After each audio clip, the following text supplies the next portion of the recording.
Bismillahirrahmanirrahim. Assalamualaikum warahmatullahi wabarakatuh. Sebelumnya, izin memperkenalkan diri. Nama saya Rizda Purnama Dewi dengan NPM 2461033 dari kelas Ekonomi Syariah Weekend. Baik, di sini saya akan membuat video yaitu dengan tema Training Risk Management untuk memenuhi tugas pra-UAS dengan mata kuliah Manajemen Resiko yang diampu oleh Bapak Didin Hendrawan, SE. Baik, langsung saja. Di sini saya akan membahas mengenai pengertian Training Risk Management, pengertian resiko, pengertian manajemen resiko, jenis-jenis manajemen resiko, pengertian identifikasi resiko, overview, manajemen resiko, tujuan manajemen resiko, serta manfaat dari manajemen resiko. Untuk selanjutnya yaitu, apa sih training risk management itu? Training risk management adalah sebuah pelatihan tentang bagaimana memahami hakikat risiko dan mengidentifikasi risiko. Pada pelatihan ini, peserta akan diajarkan bagaimana dapat memahami tentang risiko di lapangan dan risiko yang timbul dari kegiatan operasional perusahaan. Untuk slide selanjutnya yaitu pengertian risiko. Dalam buku yang berjudul Manajemen Risiko oleh Herman Darmawi dikemukakan definisi risiko, yaitu ada 3. Yang pertama, menurut beliau, risk is the chance of loss atau risiko adalah kans kerugian.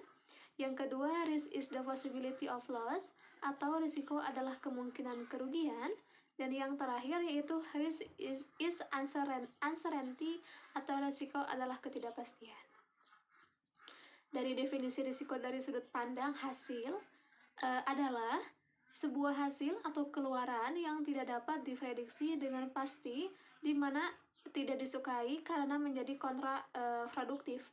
Definisi risiko dari sudut pandang proses adalah faktor-faktor yang dapat mempengaruhi pencapaian tujuan sehingga terjadi konsekuensi yang tidak diinginkan. Nah, dari beberapa definisi risiko di atas, dapat disimpulkan bahwa risiko berhubungan dengan ketidakpastian ini terjadi karena kurang atau tidak tersedianya cukup informasi tentang apa yang akan terjadi. Sesuatu yang tidak pasti atau uncertain dapat berakibat menguntungkan atau merugikan. Untuk slide selanjutnya yaitu mengenai pengertian dari manajemen risiko. Manajemen risiko merupakan kegiatan manajemen yang dilakukan pada tingkatan pimpinan pelaksana, yaitu kegiatan penemuan dan analisis sistematis kerugian yang mungkin dihadapi perusahaan akibat suatu risiko serta metode yang paling tepat untuk menangani kerugian yang dihubungkan dengan tingkat profitabilitas perusahaan. Untuk selanjutnya yaitu mengenai pengertian manajemen risiko menurut para ahli. Di sini yang pertama menurut Herman Darmawi, menurut beliau manajemen risiko adalah suatu usaha untuk mengetahui, menganalisis, serta mengendalikan risiko dalam setiap kegiatan perusahaan dengan tujuan untuk memperoleh efektivitas dan efisiensi yang lebih tinggi. Yang kedua, menurut Irham Fahmi, menurutnya manajemen risiko yaitu sebagai suatu bidang ilmu yang membahas tentang bagaimana suatu organisasi atau perusahaan menerapkan ukuran dalam memetakan berbagai permasalahan yang ada dengan menempatkan berbagai pendekatan manajemen secara komprehensif dan sistematis. Yang selanjutnya yaitu mengenai jenis-jenis manajemen risiko. Di sini ada 3. Yang pertama, market risk atau risiko pasar. Risiko pasar adalah kerugian pada posisi neraca dan rekening administratif, termasuk transaksi derivatif akibat perubahan keseluruhan pada kondisi pasar. Risiko ini dapat bersumber dari trading book maupun banking book. Nah, risiko pasar atau market risk ini yaitu suatu risiko yang timbul karena menurunnya nilai suatu investasi karena pergerakan pada faktor-faktor pasar. Yang kedua yaitu ada credit risk atau risiko kredit, maksudnya ialah risiko yang disebabkan karena kegagalan nasabah dalam memenuhi kewajibannya atau disebut risiko kredit macet. Risiko kredit muncul karena bank dirugikan dengan tidak kembalinya modal pokok atau nisbah bagi hasilnya.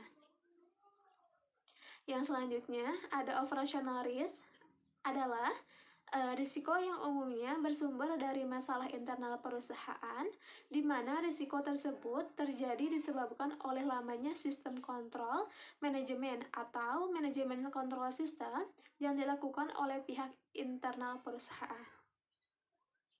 Yang selanjutnya di sini ada identifikasi risiko. Menurut Darmawi, tahapan pertama dalam proses manajemen risiko adalah tahap identifikasi risiko. Identifikasi risiko merupakan suatu proses yang secara sistematis dan terus-menerus dilakukan untuk mengidentifikasi kemungkinan timbulnya risiko atau kerugian terhadap kekayaan, hutang, dan personil perusahaan. Proses identifikasi risiko ini mungkin adalah proses yang terpenting, karena dari proses inilah semua risiko yang ada atau yang mungkin terjadi pada suatu proyek harus diidentifikasi. Masih menurut Darmawi, proses identifikasi harus dilakukan secara cermat dan komprehensif, sehingga tidak ada risiko yang terlewatkan atau tidak teridentifikasi. Yang selanjutnya, di sini ada teknik identifikasi risiko dalam pelaksanaannya. Yang pertama ada brainstorming, kuesioner, industri benchmarking, skenario analysis, risk assessment workshop, incident investigation, auditing, inspection, checklist, dan yang terakhir ada hazard atau hazard and operability studies. Overview manajemen risiko atau gambaran dari pengelolaan risiko.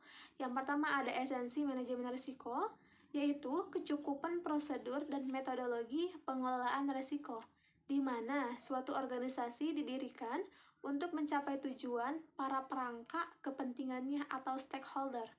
Yang kedua ada konsep manajemen risiko, adalah pendekatan terstruktur atau metodologi dalam mengelola ketidakpastian yang berkaitan dengan ancaman, rangkaian aktivitas manusia, termasuk penilaian risiko, pengembangan strategi untuk mengelolanya, dan mitigasi risiko dengan menggunakan pemberdayaan atau pengelolaan sumber daya. Dan yang terakhir ada framework atau kerangka kerja, merupakan seperangkat komponen yang memberikan landasan dan kerangka kerja untuk merencanakan, menerapkan, memonitor, review, dan secara berkelanjutan memperbaiki proses manajemen risiko pada seluruh bagian organisasi. Yang selanjutnya di sini ada tujuan dari manajemen risiko. Yang pertama, menyediakan informasi mengenai risiko kepada pihak regulator. Yang kedua, meminimalkan kerugian dari berbagai risiko yang uncontrolled. Yang ketiga, ada agar perusahaan tetap hidup dengan perkembangan yang berkesinambungan. Lalu ada biaya manajemen risiko atau risk management yang efisien dan efektif. Yang selanjutnya memberikan rasa aman, dan yang terakhir agar pendapatan perusahaan stabil dan mampu memberikan kepuasan bagi pemilik dan pihak lain. Yang terakhir di sini ada manfaat dari manajemen risiko itu sendiri. Yang pertama, memudahkan estimasi biaya, lalu memberikan pendapat dan intuisi dalam pembuatan keputusan yang dihasilkan dalam cara yang benar. Yang ketiga, memungkinkan bagi para pembuat keputusan untuk menghadapi risiko dan ketidakpastian dalam keadaan yang nyata, lalu memungkinkan bagi para pembuat keputusan untuk memutuskan berapa banyak informasi yang dibutuhkan dalam menyelesaikan masalah, lalu meningkatkan pendekatan sistematis dan logika untuk membuat keputusan, lalu menyediakan pedoman untuk membantu perumusan masalah, dan yang terakhir memungkinkan analisis yang cermat dari pilihan-pilihan alternatif. Terima kasih, sekian dari saya. Mohon maaf bila masih banyak kekurangan dan ada kata-kata yang kurang dipahami atau kurang jelas. Selebihnya saya mohon maaf. Wabillahi taufiq wal hidayah. Wassalamualaikum warahmatullahi wabarakatuh.